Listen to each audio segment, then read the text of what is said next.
오늘은 5장인데요. 그림을 보면서 사진을 보면서 이야기를 시작하고 싶습니다. 여기 한 장의 사진이 있습니다. 이 사진이 제 마음을 사로잡았는데요. 이 사진은 텍사스라는 한 도시의 교차로에서 나이가 지그시든 한 백인 남성분이 편말을 들고 있는 사진입니다. 이 편말의 내용을 보면 우리는 파시스트를 뽑았다 라는 아주 급진적인 내용이라는 것을 알 수 있는데, 이 트럼프 대통령에 대한 정치적인 의사 표현이죠. 트럼프 대통령을 가리켜서 파시스트라고 부르면서 텍사스의 한 도시에서 자기 의사 표현을 하고 있는 거죠. 저는 이 사진이 굉장히 강렬히 다가왔는데요. 이유는 이렇습니다. 이게 단지 문구가 자극적이기 때문이 아니고, 이런 문구를 들고 한 백인 남성이 텍사스의 한 도시에 서 있다는 것 자체가 되게 강렬하게 다가왔어요. 왜냐하면 텍사스는 소위 말해서 보수의 성지거든요. 트럼프가 되는 게 너무 당연한 곳입니다. 그리고 그곳은 총기 문화가 굉장히 발달한 곳이기도 해요. 그러니까 보수가 다수인 곳에서 이런 팻말을 들면 어쩌면 죽을 수도 있는 위협을 느낄 수도 있는 자리라는 거죠. 그럼에도 불구하고 이 나이 지긋한 분이 어떤 무리를 이루지도 않고 홀로 이렇게 서 있다는 것이 굉장히 강렬하게 다가왔던 것이죠. 말 한마디 하지 않았지만 한 사람이 서 있는 무게가 이런 거구나, 나는 좀 울림을 주었기 때문에 더 많이 이 사진을 생각하게 됐던 것 같습니다. 사실 우리는 이렇게 한 사람의 무게를 잘 생각할 겨를이 없습니다. 이런 말이 있어요. 한 사람의 죽음은 비극이지만 100만 명의 죽음은 통계이다. 사실 우리는 이 말이 실감나는 세상을 살고 있습니다. 가자 지구에서 무슨 일이 벌어지는지, 또 우크라이나 전쟁에서 어떤 살상이 진행되는지 우린 실시간 뉴스를 통해서 보고 있습니다. 때론 드론샷을 통해서 공포에 줄이고 있는 한 군인이 무참하게 살해되는 것도 실중계로 보게 되기도 하죠. 그럼에도 불구하고 그 소식을 우리는 한 사람의 삶의 무게로 대하기보다 어떻게 보죠? 죽음의 숫자와 통계로 접할 때가 많아요. 우리가 살고 있는 세상의 비극이죠. 한 사람의 인생이 갖고 있는 어떤 삶의 무게나 의미, 가치, 이런 것들을 떠올리기보다 어떤 비극이 일어나도 그 모든 것이 숫자로, 통계로 다 그냥 소거된다는 것 자체가 엄청난 비극이 아닌가 싶어요. 그렇기 때문에 더 우리는 어쩌면 위축된 삶을 살고 있는지 모르겠어요. 나 한 사람이 무언가 이런 세상에 대해서 목소리를 낸다거나 소셜미디어에 작은 글 하나 포스팅하는 것조차도 별 의미가 있을까? 라는 생각을 하고 살아갈 때가 있죠. 나 하나, 고작 나 하나가 라는 마음도 우리에게 심심치 않게 찾아옵니다. 눈물과 절망과 아픔이 이 세상에 가득하지만, 또 이 세상 안에서 우리가 선한 사람을 넘어서 그리스도인으로 살아가야 한다라고 믿으면서 나 한 사람이 어떻게 살아야 하는가라는 질문을 하지만, 사실 나 한 사람이 큰 의미가 있다, 나의 생애가 정말 엄청나게 큰 변화를 줄지도 모른다 라는 생각을 감히 하지 못하고 살아갈 때가 많죠. 그것이 우리의 어쩌면 현실이고 우리의 자의식일지 모르겠습니다. 그런데 오늘 성경은 우리의 이런 생각에 다른 이야기를 건넵니다. 사도 바울은 우리가 읽을 5장을 통해서 아주 중요한 메시지를 던지는데요. 그 메시지는 한 사람이 새로운 세상을 열었다라는 메시지라는 거죠. 마치 우리가 앞에 살펴봤던 이 사진의 주인공처럼 엄청난 무게로 이 한 사람이 이 세상에 있는 것이다 라는 메시지를 우리에게 주고 있다는 것입니다. 도대체 어떤 의미에서 이 한 사람의 무게를 이렇게도 중요하게 이야기하고 표현할 수 있을까요? 이것이 오늘 5장을 여는 아주 중요한 질문입니다. 이 질문과 함께 5장 12절에서 21절의 단락을 살펴보도록 하겠습니다. 조금 길지만 12절부터 함께 천천히 같이 읽어가겠습니다. 12절부터 읽겠습니다. 시작. 그러므로 한 사람으로 말미암아 죄가 세상에 들어왔고, 또 그 죄로 말미암아 죽음이 들어온 것 같이 모든 사람이 죄를 지었기 때문에 죽음이 모든 사람에게 이르게 되었습니다. 율법이 있기 전에도 죄가 세상에 있었으나 율법이 없을 때에는 죄가 죄로 여겨지지 않습니다. 그러나 아담의 시대로부터 아담의 범죄와 같은 죄를 짓는 사람들까지도 죽음의 지배를 받았습니다. 아담은 장차 오실 분의 모형이었습니다. 그러나 하나님께서 은혜를 베푸실 때 생긴 일은 아담 한 사람이 범죄했을 때 생긴 일과 같지 않습니다. 한 사람의 범죄로 많은 사람이 죽었으나 하나님의 은혜와 예수 그리스도 한 사람의 은혜로 말미암은 선물은 많은 사람에게 더욱더 넘쳐나게 되었습니다. 또한 하나님께서 주시는 선물은 한 사람의 범죄의 결과와 같지 않습니다. 한 범죄에서는 심판이 뒤따라와 유죄 판결이 내려졌습니다만 많은 범죄에서는 은혜가 뒤따라와서 무죄 선언이 내려졌습니다. 범죄 때문에 그 한 사람으로 말미암아 죽음이 왕노릇하게 되었다면 넘치는 은혜와 의의 선물을 받은 사람들은 예수 그리스도 한 분으로 말미암아 생명 안에서 왕노릇하게 되리라는 것은 더욱더 확실합니다. 그러나 한 사람의 범죄 행위 때문에 모든 사람이 유죄 판결을 받았는데 이제는 한 사람의 의로운 행위 때문에 모든 사람이 의롭다는 인정을 받아서 생명을 얻게 되었습니다. 한 사람이 순종하지 않음으로 말미암아 많은 사람이 죄인으로 판정을 받았는데 이제는 한 사람의 순종으로 말미암아 많은 사람이 의인으로 판정을 받은 것입니다. 율법은 범죄를 증가시키려고 끼어들어온 것입니다. 그러나 죄가 많은 곳에 은혜가 더욱 넘치게 되었습니다. 그것은 죄가 죽음으로 사람을 지배한 것 같이 은혜가 의를 통하여 사람을 지배하며 우리 주 예수 그리스도로 말미암는 얻는 영원한 생명에 이르게 하려는 것입니다. 아멘. 네, 12절부터 지금 21절 읽었는데 어떻게 내용이 잘 이해가 되세요? 여전히 읽었는데도 어렵죠. 네, 그래서 간략하게 중심 주제들을 요약하면서 로마서 오늘 본문을 생각해 보려고 하는데 오늘 본문은 두 아담에 대한 이야기입니다. 첫 번째 아담과 둘째 아담이신 예수에 대한 이야기인데 먼저 사도 바울은 첫 번째 아담 이야기를 시작합니다. 우리가 알고 있는 그 아담이 맞습니다. 그래서 그 아담의 이야기를 시작하는데요. 어떻게 시작되냐면 12절 보시면 그 한 사람으로 말미암아 죄가 세상에 들어왔고 또 그 죄로 말미암아 죽음이 들어온 것 같이 모든 사람이 죄를 지었기 때문에 죽음이 모든 사람에게 이르게 되었습니다. 사도 바울은 단호하죠. 한 사람 아담의 선택이 모든 인류의 운명을 바꿔놓았다 라는 이야기를 우리에게 하고 있는 거예요. 그러니까 그 옛날 아담의 이야기가 신화가 아니고 하나의 역사적 사건으로서 오늘 여기를 살아가는 우리에게 아주 엄청난 파장을 일으킨 일이 되었다라고 얘기하는 거죠. 아담의 선택 때문에 모두가 죄와 죽음 아래 살게 되었다라는 얘기를 하는데 사실 여기서 우리는 자연스럽게 질문하게 됩니다. 아니, 아담의 죄가 나하고 무슨 상관이야?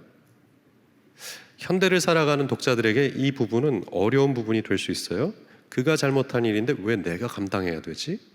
그러니까 우리는 이 시대를 살아가는 사람들은 공정함이라는 것을 어떻게 정의내리죠? 그 사람이 한 행동에는 그 사람이 책임을 져야 돼 라는 것으로 정의내리고 있기 때문에 오늘 이런 성경의 표현들 아담이 문제를 일으켰는데 그것이 온 인류의 문제가 되었다는 것을 잘 납득하기 어려워요. 하지만 성경은 조금 다른 각도에서 우리에게 말을 걸어오고 있는 거예요. 특별히 죄 문제에 대해서 이것이 한 사람의 책임이기 때문에 한 사람이 오롯이 져야 된다라는 관점과 이야기를 하고 있지 않고 오히려 이 죄의 특성은 한 사람의 이야기로부터 시작했지만 공동체적이고 역사적이고 전 인류에게 영향을 미친 광범위한 이야기다라는 관점으로 이야기를 전개하고 있다는 것입니다. 그래서 과연 그러한가 이 성경을 뒤적거리면서 한번 살펴볼 필요가 있는데 원래의 이야기로 돌아가 보시죠. 아담의 이야기가 어떻게 소개되고 있었습니까? 창세기 1장 27절 28절에 보면 아담은 단지 한 사람이 아니었습니다. 아담을 가리켜서 성경은 이렇게 표현했었죠. 하나님의 형상이다. 하나님을 그대로 드러낼 수 있는 존재다 라는 얘기를 했었죠. 그리고 그 아담에게 부여받은 소명은 무엇이었습니까? 다스리라 라고 명령하셨죠. 근데 이 다스림은 억압이나 누군가를 괴롭게 하는 지배가 아니고 뭐였습니까? 모든 생명이 평화와 조화를 이루는 샬롬에 관한 다스림이었다 라는 거였죠.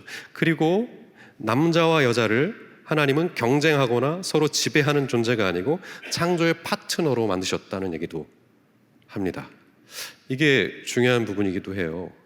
남자와 여자 혹은 남자와 남자, 여자와 여자는 사람과 사람은 서로 지배하는 관계가 아니고 동등한 파트너다. 다스려라 라는 명령에 모든 피조 세계는 해당되지만 사람에게는 그 명령을 주지 않으셨어요. 사람과 사람 사이에서는요. 그래서 창세기 뒷구절 2장 22절에 보면 뭐라 그러죠? 내 뼈 중에 뼈요 내 살 중에 살이다. 그러니까 서로를 보면서 감탄하고 경이로움을 느끼는 파트너로서 인류가, 아담과 하와가 이 땅에 처음 들어섰다라는 얘기를 하고 있었던 거죠. 하나님의 형상으로서 모든 생명의 샬롬과 조화를 위해서 일해야 한다라는 소명을 받았었고, 그리고 파트너된 인간들은 서로에게 경탄과 경이로움을 느끼면서 동등하게 살아갈 수 있는 어떤 자리를 부여받았었다라는 것이 첫 번째 설명이었습니다. 그런데 문제가 생기죠. 이 이야기는 오래가지 않습니다. 잘 아시는 대로 창세기 3장에서 어떤 문제가 생깁니까? 3장 4절에서 5절 보면 뱀의 꼬임에 넘어가서 선악과를 따먹는 이 문제, 인류가 범죄했다는 이야기로서 이 이야기를 우리에게 들려줍니다. 그래서 우리는 물어요. 이 죄가 무엇일까? 이 열매를 따먹었다는 문제가 도대체 어떤 문제인가? 라고 진지하게 물어볼 수밖에 없습니다. 이 문제 때문에 죽음이 찾아왔고, 이 문제 때문에 모든 인류가 곤란을 겪는다는데, 이 문제의 근본적인 문제는 뭐지? 라고 물었을 때 문제는 뭘까요? 5절에 보면 하나님처럼 되어서입니다. 하나님처럼 되어서. 문제의 핵심은 하나님처럼 되려는 마음이었어요. 죄는 하나님처럼 되려는 마음입니다. 좀 모호하죠. 좀 더 설명이 필요한데, 하나님처럼 된다는 마음이 뭘까요? 이걸 종교개혁자 마틴 루터는 이렇게 표현했어요.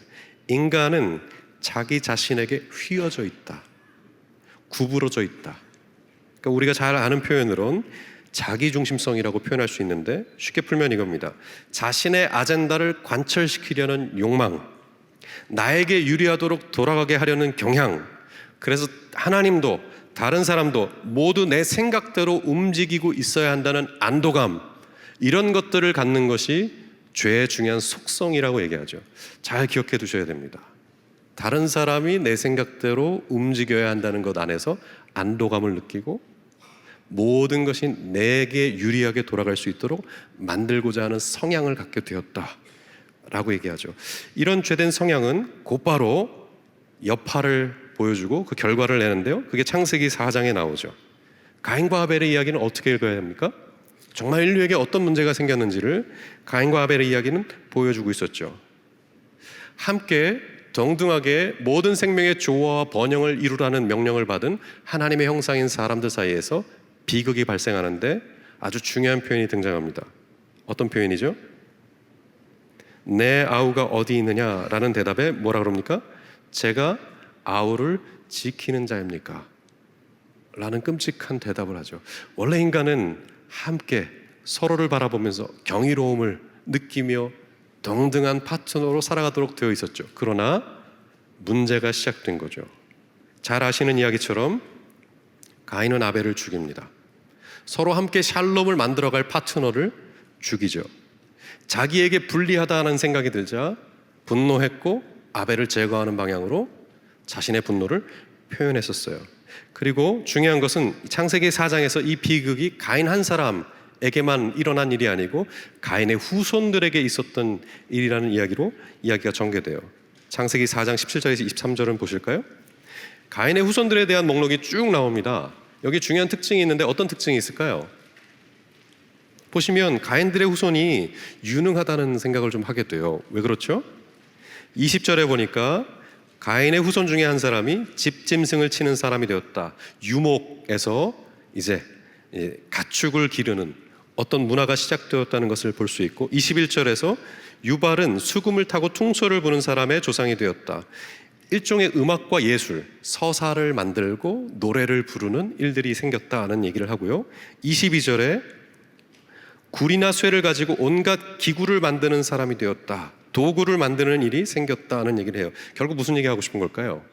인간이 번영하기 위해서, 인간이 생명을 누리고 자신의 생명을 지켜갈 뿐만 아니라 번성하기 위해서는 이런 일들이 필요해요. 문화가 필요하고 예술이 필요하고 도구를 만드는 일이 필요하고 어떻게 양식을 관리할 것인가, 이런 매니지먼트가 필요하죠.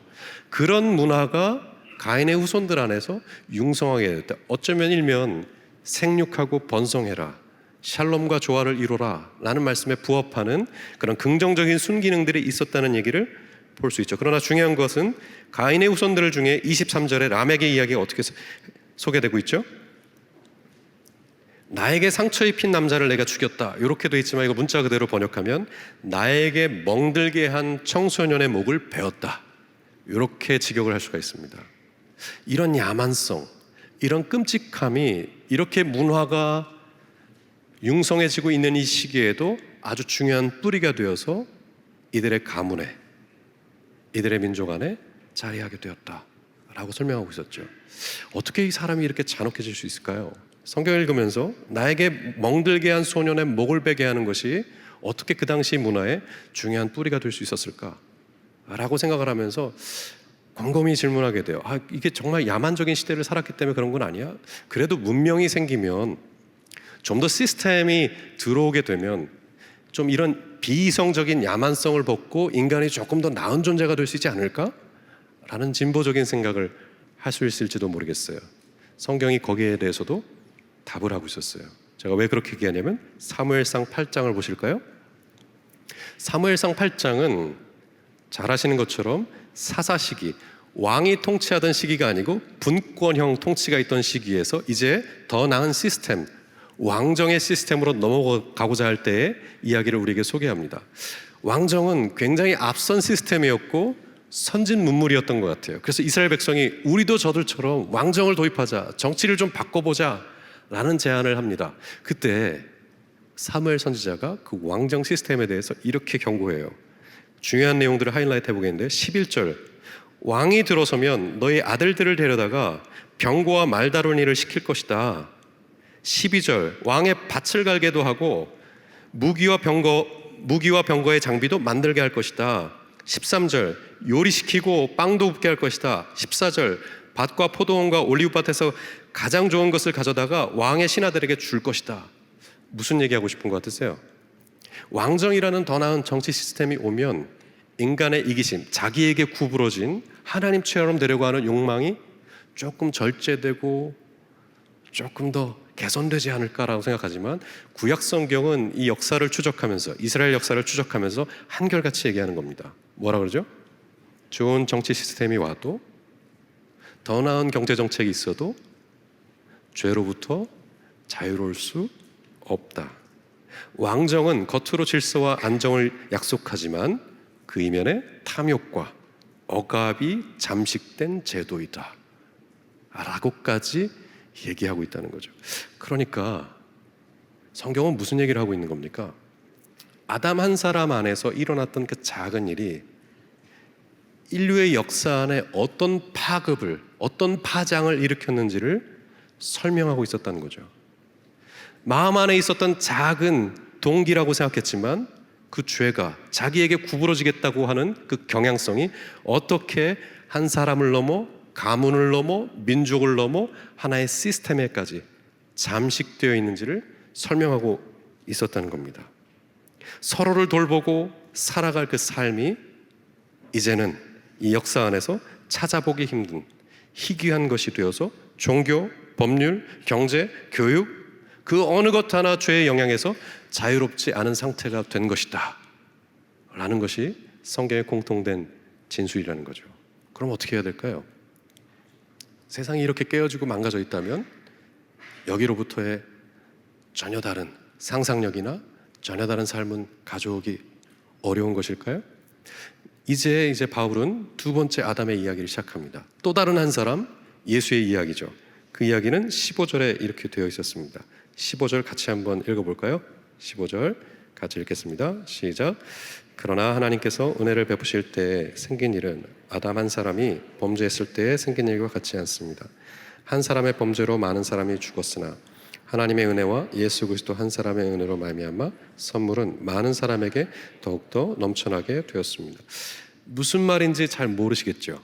근데 알겠죠? 무슨 얘기하는 것 같으세요? 한마디로 얘기하면 반전이 시작됐다는 거죠. 아담의 시대, 아담으로 말미암은 이 역사는 죄와 죽음을 안겼지만 한 사람 예수로 말미암아 시작된 새로운 시대는 전혀 다른, 그러니까 죄를 덮는 정도가 아니고 죄를 뿌리 뽑고 죽음의 지배로부터 우리를 건져내서 생명을 생육하고 번성하는 새로운 시대를 여는 하나의 반환점, 전기가 되었다라고 얘기하는 거죠. 어떻게 예수 한 사람이 그런 새로운 시대를 열었을까라는 질문을 할 수 있는데요. 19절에서는 이 한 단어를 표현했었어요. 19절 보시면 무엇 때문입니까? 이 한 사람이 순종했기 때문이다. 어떻게 들리세요? 한 사람이 순종해서 이렇게 됐다는데 되게 얇은 이야기로 들리지 않으세요? 아, 순종하면 그렇게 되는 거야? 우리가 순종하며 살아야겠구나. 기독교의 구호처럼 들려요. 하지만 이 이야기는 성경이 들려주고 싶은 아주 중심 주제에 가까운 표현입니다. 왜 그렇게 얘기하냐면 빌립보서 한번 보실까요? 빌립보서 2장 6절에서 8절. 이 부분 중요하기 때문에 자주 인용되지만 같이 한번 더 읽겠습니다. 시작. 그는 하나님의 모습을 지니셨으나 하나님과 동등함을 당연하게 생각지 않으시고 오히려 자기를 비워서 종의 모습을 취하시고 사람과 같이 되셨습니다.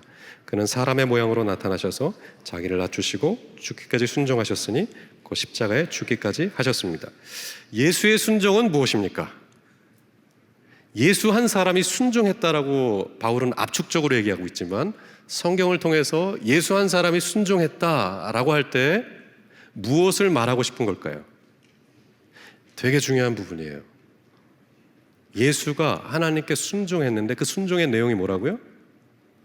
하나님과 동등한 자리에 있었지만 사람이 되신 것이다. 이게 순종이라고 얘기하는 거죠. 별로 안 놀라시는데요. 되게 놀라운 장면입니다. 앞에 이야기를 읽어보셨다면 이게 얼마나 큰 반전인지 아실 거예요.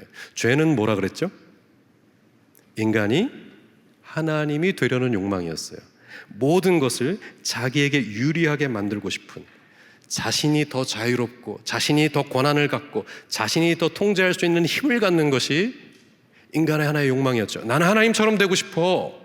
이것이 인류 첫 번째 인간의 이야기였어요. 그러나 두 번째 인간의 이야기는 정반대편을 가르고 있죠. 하나님이셨지만 사람이 되셨다. 인간 되는 길을 선택하셨다.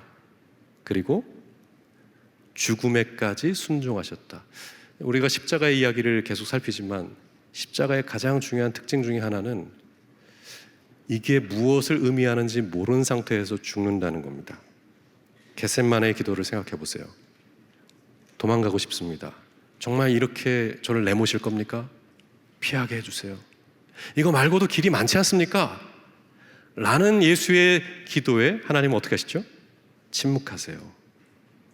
그리고 그 침묵 속에서도 예수는 도망가지 않고 이제 됐다 하면서 십자가의 자리로 가시죠. 다시 말해서 이게 무슨 얘기를 하는 걸까요? 아담의 이야기하고 자꾸 겹쳐서 생각해 보세요. 아담은 뭐였죠? 야, 하나님이 말 안 해준 게 있는데 너희가 생육하고 번성하고 이 세상을 차지하기 위해서는 저 열매를 먹었어야 돼. 그거 얘기 안 했지. 저거 먹으면 하나님처럼 된다는 거. 다시 말해서 무슨 얘기하는 거죠? 하나님이 말 안 해준 게 있어. 못 믿겠지. 해봐. 이게 첫 번째 유혹이었어요. 그러나 예수께서 죽음에까지 순종하셨다는 것은 무슨 의미죠? 하나님, 저 속이는 게 있죠. 저한테 말 안 하시는 게 있죠. 하지만 제가 따르겠습니다. 잘 몰라도 이 삶을 제가 받아들이겠습니다. 엄청난 차이입니다. 예수가 순종을 통해서 이런 반전, 끝까지 신뢰하면서 인간이 되려 했다는 것이 아주 중요한 반전이라고 얘기하는 거죠. 그래요. 예수의 그 시험 장면을 떠올려 보세요. 마태복음으로 가볼까요? 마태복음에 가면 예수의 세례 장면과 함께 공생애를 시작하기 위해서 시험 받으시는 장면이 등장합니다. 첫 번째 시험이 뭐였는지 기억하십니까? 마태복음에 보면 시험하는 자가 와서 예수께 이렇게 말합니다. 내가 하나님의 아들이거든 이 돌들에게 빵이 되라고 말해보아라. 이것은 단순한 도발이 아닙니다. 너 할 수 있지? 해봐. 이런 문제가 아니에요. 이 땅에 치이는 돌이 빵으로 변하는 그 기적을 만들어봐 라는 이 유혹은 단순히 기적을 일으키는 존재, 네가 기적을 일으킬 수 있잖아, 증명해봐, 이런 얘기가 아니에요. 당시 문화에서 보면 지난번에도 말씀드렸지만 3%만 부를 독점했어요. 대다수가 가난한 삶을 살았습니다. 늘 하루를 어떻게 먹고 살아야 될까를 걱정하는 사회였습니다. 근데 예수가 나타나셔서 발에 채이는 돌을 다 빵으로 바꿔놓을 수 있다면, 다시 말해서 그들이 돈 걱정하지 않고 배고픈 거 걱정하지 않고 살아갈 수 있는 경제적인 이익을 안겨준다면 어떻게 될까요? 이 유혹은 네가 할 수 있으니까 해봐 라는 게 아니고, 다시 말해서 어떤 유혹이죠? 네가 신이 될 수 있어. 네가 마음대로 할 수 있는 권력을, 권한을 가질 수 있다고. 너에게 모든 것이 유리하도록 만들 수 있는 선택인 거야. 그러니까 우리가 앞서 봤던 아담의 유혹과 비슷한 결로 이야기가 전개되고 있었던 거죠. 하지만 예수는 거절하세요. 그 대답이 거기 나와 있죠. 4절을 보실까요? 4절 같이 한번 읽어볼까요? 시작. 예수께서 대답하셨다. 성경에 기록하기를 사람이 빵으로만 살 것이 아니라 하나님의 입에서 나오는 모든 말씀으로 살 것하였다. 빵으로 사는 게 아니고 하나님의 살아있는 입에서 나오는 말씀으로 산다 라고 되어 있죠. 이게 어떤 거절일까요? 지금 다 기억을 하나도 못 하시는데, 몇 년 동안 우리가 성경을 살폈는데 좋은 현상입니다. 그래야 제가 계속 설교를 하겠죠? 네. 사람의 입에서 나오는, 하나님의 입에서 나오는 말씀으로 산다. 이건 어떤 의미죠? 진짜 인간이 어떻게 사는 줄 아니? 인간이 돈 있고 자식 잘 되고 집 넓혀가면 행복하고 삶의 의미를 찾고 정말 이게 사는 거구나 라고 할 것 같지만 인간은 그런 존재가 아니란다. 인간은 그런 존재가 아니야. 인간은 원래부터 하나님을 대면하고 그분과 눈을 맞추고 그분의 이야기를 들으면서 정말 산다는 게 뭐예요? 제가 어떻게 살아야 되죠? 아, 정말 이런 게 아닐까요? 하나님과의 관계와 대화 안에서 답을 찾아가며 의미를 누릴 수 있는 존재야. 그렇기 때문에 내가 이거 안 해. 그리고 뭘 하셨어요? 친구가 되신 거죠. 마태복음에 보면 아주 중요한 표현이 나오는데, 예수가 섣부르게 기적을 일으킨 사람이라고 생각하시면 안 됩니다. 예수의 중요한 별명은 죄인들의 친구입니다. 그러니까 죄인들의 친구란 말은 뭐죠? 내가 이것도 가져보고 저것도 가져보고 이렇게도 해봤는데 제가 너무 공허해요. 어떻게 해야 되죠? 그럴 때 하나님이 성전 안에 갇혀 계시지 않고 그들 사이를 거니시면서 함께 먹고 마시고 눈 마주치고 얘기를 듣기도 하고 얘기를 해주기도 하는 그 관계 안에서 살아가도록 하셨다는 이야기가 이 죄인의 친구라는 표현입니다. 살아보시면 아시잖아요. 우리가 쉽게 만족하는 존재가 아니라는 걸. 제가 욥기를 설명할 때도 그 얘기를 했었죠. 욥의 비참함은 무엇이었습니까? 늘 말씀드리지만 비극 속에 살아간다는 것이었죠. 어떤 비극이었죠? 자식을 갖고 돈을 갖고 건강을 가졌지만 불안하고 지키고 싶지만 지킬 수 없는 비극을 갖고 살아가는 사람이었죠. 또 한편 다시 자식을 얻고 더 많은 부를 쌓고 이전보다 훨씬 더 건강한 삶을 살지만 그것이 행복이 아니라는, 문제가 해결된 것이 아니라는 비극 속에 살아가는 사람이 욥이었죠. 그래서 욥은 비명을 질러요. 하나님, 제가 태어나지 않았더라면 좋았을 텐데 도대체 제가 이 세상에 왜 있는 겁니까? 라는 비극을, 그 비명을 질렀었죠. 욥은 우리에게 그렇게 소개되고 있었어요. 다시 말해서 인간은 가져도 만족을 못해요. 그리고 가져도 지킬 수가 없어요. 그래서 만약에 이 질문을 했다면 오늘 예수의 이야기가 훨씬 더 깊이 있게 와닿는 거예요. 인생에서 답이 뭔 줄 알겠니? 내가 해결사가 되려고 온 게 아니야. 너 돈 없다고 징징댈 때 내가 돈 주려고 온 거 아니야. 자식 때문에 골머리 썩을 때 그거 해결해주면 삶이 나아질 거라고 믿고 그것을 나하고 달라고 해서 내가 그걸 주면 될 것 같은데 그렇다고 나아지지 않아. 인간의 삶이 의미 있는 건 살아있는 하나님의 입에서 나오는 말씀, 죽어있는 신이 아니고 내 앞에 찾아와서 내 얼굴을 보고 내게 눈을 맞추고 내게 말을 걸어오는 그 하나님과의 인격적인 사귐과 관계 안에서만 만족할 수 있는 존재라고. 내가 그거 보여주려고 온 거야. 인간이 되어서 너희 곁에 같이 살아가는 우정관계가 아주 중요하다는 것을 얘기해 주려고. 그래서 예수의 이야기는 단순히 예수 한 사람의 이야기가 아니고 20절에서는 이렇게 나오죠. 20절, 21절 보시면 제가 읽어드릴게요. 율법은 범죄를 증가시키려고 끼어들어온 것입니다. 그러나 죄가 많은 곳에 은혜가 더욱 넘치게 되었습니다. 그것은 죄가 죽음으로 사람을 지배한 것 같이 은혜가 의를 통하여 사람을 지배하여 우리 주 예수 그리스도로 말미암아 얻는 영원한 생명에 이르게 하려는 것입니다. 죽음의 시대가 종식되고 아담 한 사람으로부터 시작된 자기에게 구부러진 시대를 살아서 필연적으로 죽음이 올 수밖에 없는 시대가 종식되고 예수의 은혜로 말미암아 예수가 준 선물로 인해서 새로운 영원한 생명이 열리는 새로운 시대로 접어들었다. 이것은 앞서 있었던 지배와 경쟁과 억압과 소외의 시대가 아니고 은혜와 선물의 시대, 다시 말해서 서로가 친밀하게 대할 수 있고 서로를 보면서 경탄할 수 있고 샬롬의 동반자로 여기면서 함께 서로에게 선물을 주는 믿음과 사랑의 공동체의 시대로 이 세상이 회복된 것이다 라는 하나의 역사의 분기점으로 이 사건이 있다고 얘기하는 거죠. 아담 한 사람으로 인해서 모든 인류가 하나님과도 관계가 깨졌지만 서로에게 매몰차게 대할 수밖에 없는 소외를 겪는 그런 시대, 그런 시스템 안에 살아가고 있지만 한 사람 예수로 인해서 서로를 다르게 바라볼 수 있고 삶의 의미를 다르게 찾을 수 있을 뿐만 아니라 믿음과 사랑과 선물을 주고받을 수 있는 새로운 시대가 되었다 라고 얘기하는 거죠. 맞아요. 이걸 생각하셔야 됩니다. 성경은 이것을 구원의 아주 유일한 방식으로 얘기하고 있다는 거죠. 잘 생각해 보십시오. 우리가 잘 아는 말씀이 있습니다. 다 외우실 거예요. 요한복음 3장 16절은 어떤 얘기를 합니까? 외워보실래요?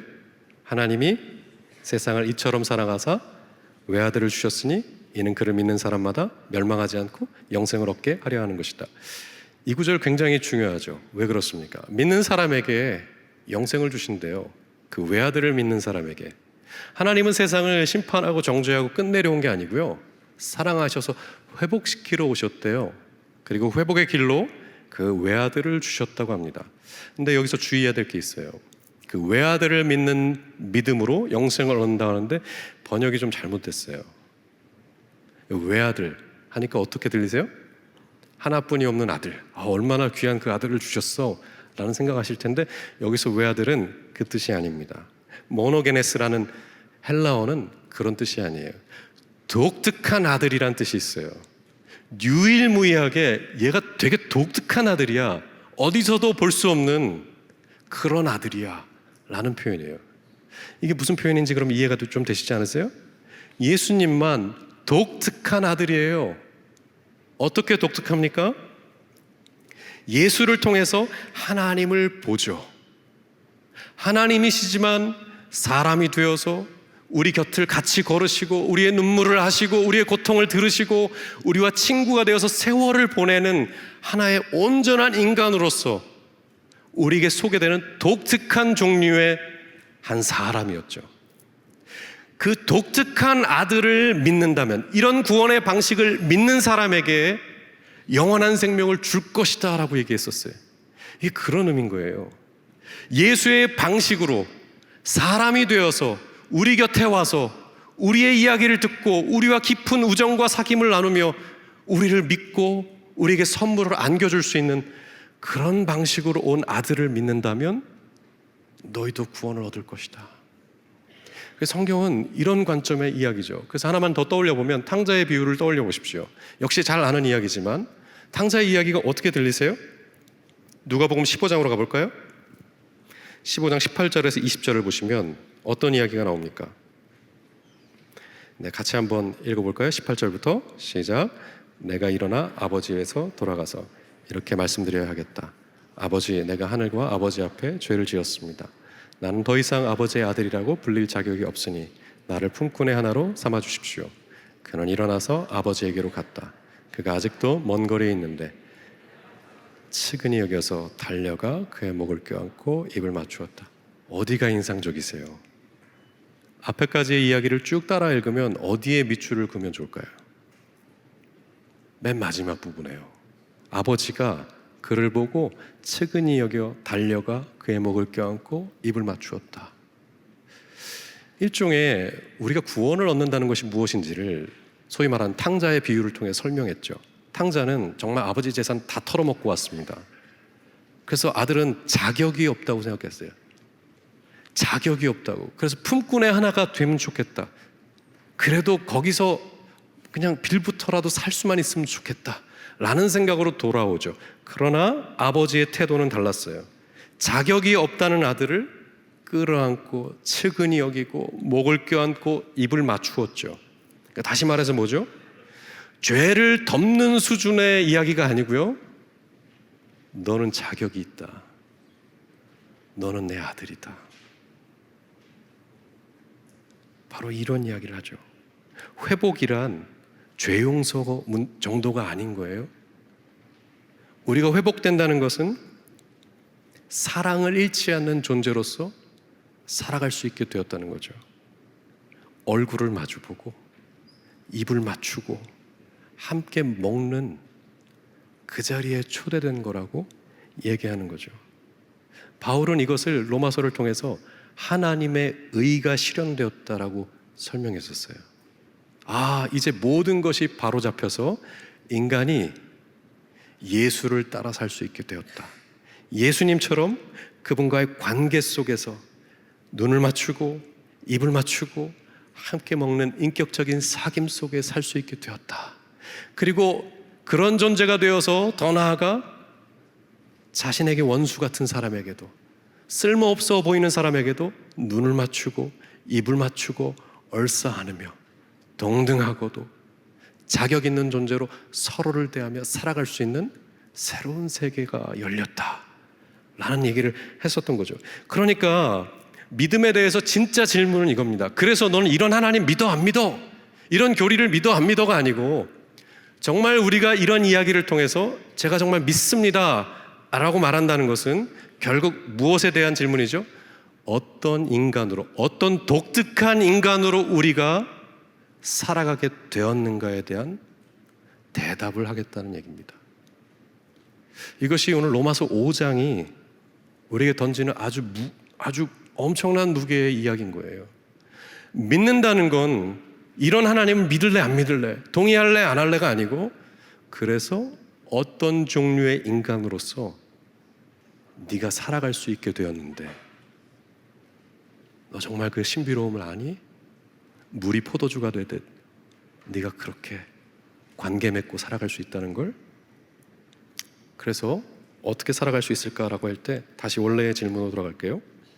우리는 앞선 그림을 보면서 이 폭력적인 사회 안에서 한 사람이 갖고 있는 무게에 대한 생각을 질문하면서 이야기를 시작했었어요. 우리 모두 나 하나가 뭔데? 라는 위축된 마음으로, 소극적인 마음으로 살아갈 때가 많죠. 우리는 늘 냉소적이면서 무력감 속에 살아갈 때가 많습니다. 그리스도인이 되어서도 여전히 이 세계 앞에서 무력한 존재로, 무기력한 사람으로 살아갈 때가 많죠. 하지만 오늘 성경은 너 한 사람이 뭔데? 라는 질문에 대해서 아주 분명한 응답을 하는 거죠.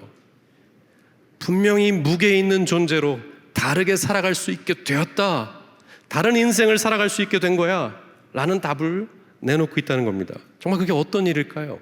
제가 이번 탄핵 사태를 겪으면서 굉장히 인상 깊게 다가온 하나의 포스팅이 있었어요. SNS에 이 글이 하나 올라왔었는데요, 이 글을 한번 보실까요? 이런 글이었어요. 제가 굉장히 큰 감동을 받았어요. 아마 이야기를 잘 따라오셨다면 이게 무슨 말인지 아실 텐데, 탄핵 결정이 나고서 이제 연구실에 있는 학생들에게 한마디를 했던 모양이에요. 근데 어떤 얘기를 했냐면 이런 얘기를 했어요. 폭력적인 계엄에 맞서 그들과 똑같은 사람이 되지 않기 위해서 안간힘을 쓰며 견디고 인내하며 행동해서 마침내 여기까지 왔어요. 자랑스럽습니다. 이게 어떻게 읽히세요? 이게 왜 중요한 이야기일까요? 우리가 그렇게 외쳐서 결국 이런 결과를 만들어냈구나. 결과에 대한 고민을 하겠죠. 우리가 신앙을 갖는다는 것은 어떤 정치가 더 나은 정치인지를 분간할 수 있는 분별력을 갖게 된다는 말이기도 합니다. 어떤 경제가 더 나은 경제인가, 샬롬을 이루어가는데 인간을 인간답게 만드는 경제는 무엇인가, 인간을 더 나은 존재로 만드는 정치 시스템은 무엇인가? 이 질문하면서 현실 정치에 대해서, 현실 경제에 대해서 분별력을 가질 수가 있어요. 그리고 결과를 낼 수도 있겠죠. 그러나 더 중요한 건 무엇입니까? 결과만이 아니고 이걸 어떻게 얻었다고 얘기하는 거죠? 정의롭게 살아낸 사람들, 어떤 존재로 이 여정을 걸을 것인가를 숙고하면서 걸어왔던 사람들의 승리라고 얘기하는데 아주 중요한 방점이 있는 겁니다. 우리가 어떤 정치적인 견해를 지지할 수 있고 그것이 옳기 때문에 투쟁을 하고 결과를 만들어내야 된다고 생각할 수 있죠. 그러나 그리스도인에게 가장 중요한 것은 무엇일까요?